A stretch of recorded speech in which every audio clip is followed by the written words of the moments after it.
We're going to talk about self-regulation. Now, what is self-regulation? Well, self-regulation refers to the ability to manage emotions, thoughts, and behaviors in order to achieve a specific goal or handle a challenging situation. I'm sure you probably heard this many times that having autism can be a little bit challenging. Challenging, it's hard, but it's never impossible. So, especially when it comes to self-regulation. So, self-regulation is different for everyone who has autism, and of course those who don't. But when it comes to autism, is that they are very diverse in that little category, and it's also very important to learn how to do this because I'm sure you probably heard the term that when the routine is being broken, things kind of get out of control. And it was true, and I have mentioned quite a bit of that specific coat hanger being replaced, and it was kind of tough. It was kind of tough to try to figure out what it is. So, how do we do that? How do we self-regulate for these areas? So one of the skills that I would do when it comes to regulation is reaching out for my para-educator in school, and outside school I would reach out to my mom. She's always there to kind of help me in these little areas, and I always ask questions. I always ask questions saying, "What is going on here? Why can't why is it so hard?" Kind of thing too. So that's why important to do that. Common challenges and triggers to not regulate selfly, that kind of thing too, or self-regulate. I don't think that's even a word. Common things involved the breaking of routine, or something that's so different when you had something planned in mind for the day. Those are the kind of things too where we have to learn flexibility.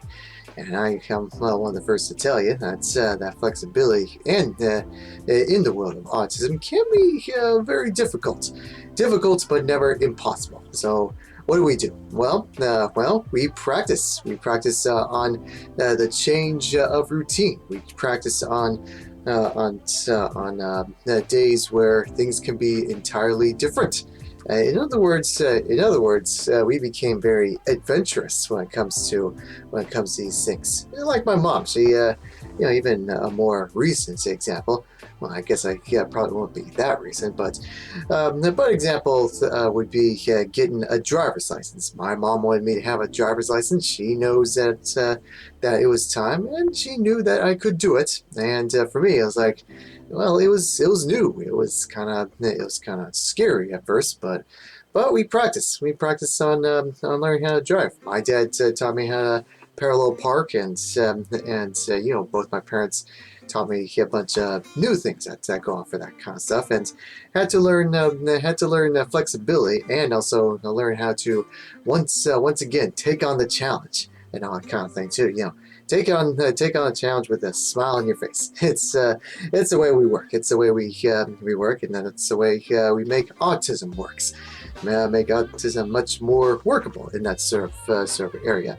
So these kind of challenges, mostly involve things that I'm just not too familiar with. And once we got more into this unfamiliar, uncanny territory, then I was just more able to self-regulate into being in control with what's going on with your mind and body. One of the things also too that I'm also very what I guess you can call a deep breather. People say, hey, that person's a deep thinker. Well, for me, I'm more of a deep breather, and not that I have think deeply too, because I always say that thinking is probably one of the most dangerous things I can come up with or something like that. But sometimes I just kind of prefer not to think for a moment and just breathe. The reason why I say that when it comes to thinking is like I overthink too much on what is going on, and that's why it's good to get loose and let go and just focus on breathing, assess the situation, and just remind yourself that it's going to be okay, and that home is just around the corner at the end of the day. I guess I could say that home is like a reward for taking on those challenges, and it's really rewarding that sort of way too. Yeah, nice to finally be back home and into my room once again. It's quiet. I'm by myself. I love vibrant colors, so that's why I like to keep things colorful in my concept too. It's comforting. It's my way of doing self control and all that kind of thing too. And so that kind of technique of deep breathing and also talking to yourself. For me too, I always like to talk to myself, whether it's out loud or just by myself silently, that kind of thing.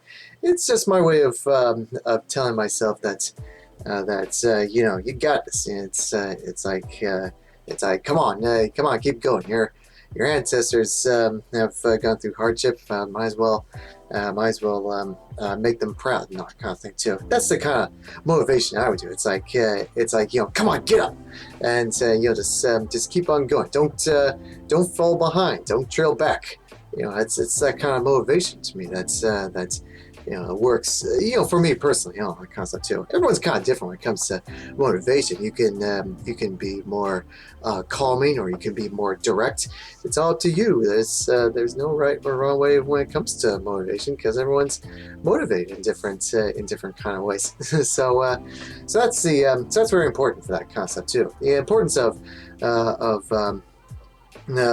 support and encouragement for children who have autism is, when you develop these kind of areas too, keep in mind that it's not a solo journey. You can reach out for some help, and then if you think you can do it, then by all means, feel free to take on the challenge by yourself. But if you think you can't do it and feel like you're in deep trouble, don't feel like that you're alone in this. It's okay to take a break. It's okay to just reach out and if it's too much, and because everyone can't take it from me too. It's like I couldn't handle sporting events until much later, and I couldn't even handle the arcades. And nowadays I love pinball machines. so everyone's different in that sort of area too. These things are hard. These things are very hard and difficult, but never impossible. Just keep that in mind. All right. So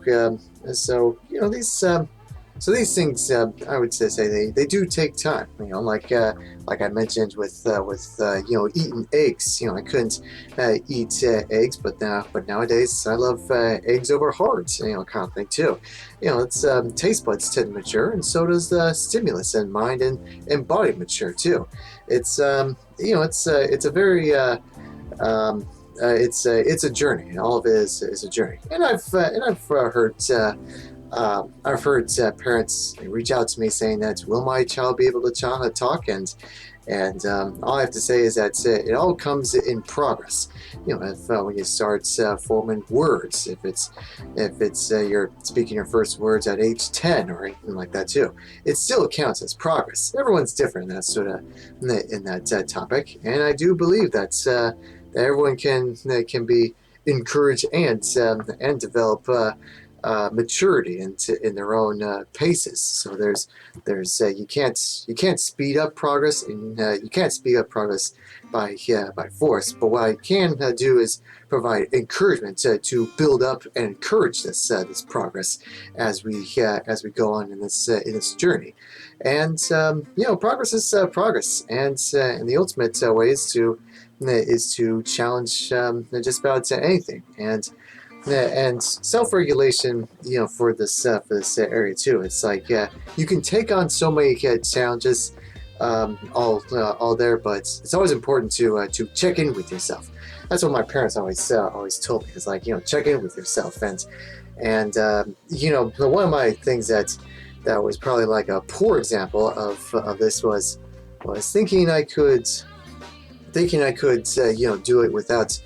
Without checking in, all that kind of thing too. The main reason why is because I did not want to fail my dad and all that kind of stuff. It's like whenever I see my dad, it's like he's he's always the successful businessman, and he's tough, the strongest man I know, and if I feel like when I feel like I've not live up to his standards, I guess you can say, or just that kind of stuff. It feels I don't feel so good about myself.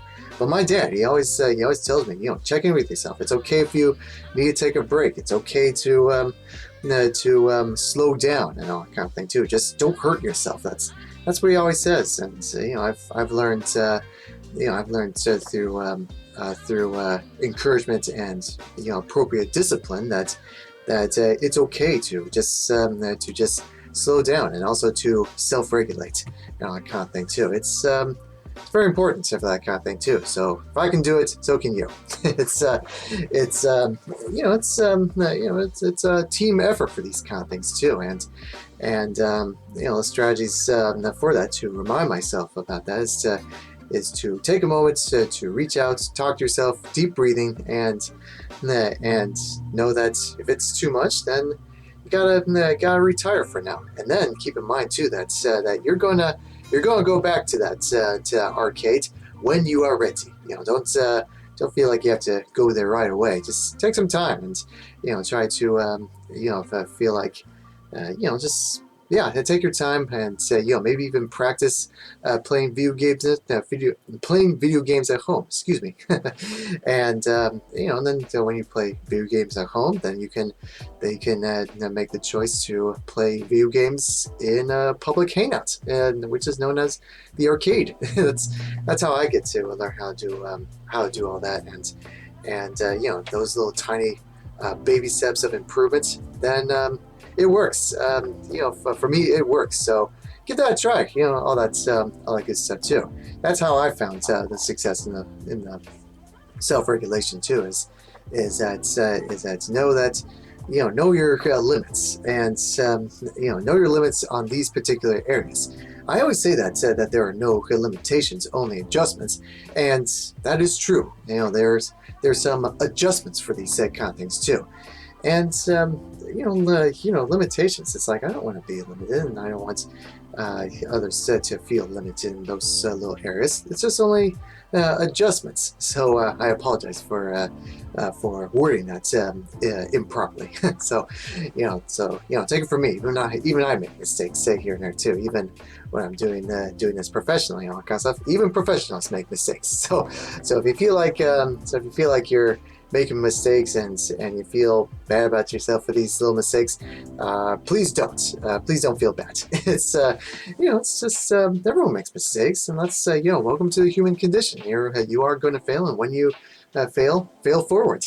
and just keep in mind, you gotta keep moving forward, keep going forward. Fail forward, and you fail fabulously. We can make it fun, make it a game, and all starts with self-regulation. And so the challenge for me to you is simply try something new, but most importantly, listen to your mind and body when you're trying something new. It can be something big, as going to a sporting event, or maybe even something small, like go to a new restaurant that you haven't been to, or something even smaller, like going to a new park that you haven't been to. It's all up to you. It's whatever kind of challenge you want to take on. Just go for it. And feel free to share what you think that works for you when it comes to self-regulation. How do you personally self-regulate? Feel free to leave it in the comment section, and we will take some wonderful notes about these strategies for self-regulation. So going to end this video today, and until next time, have a good evening.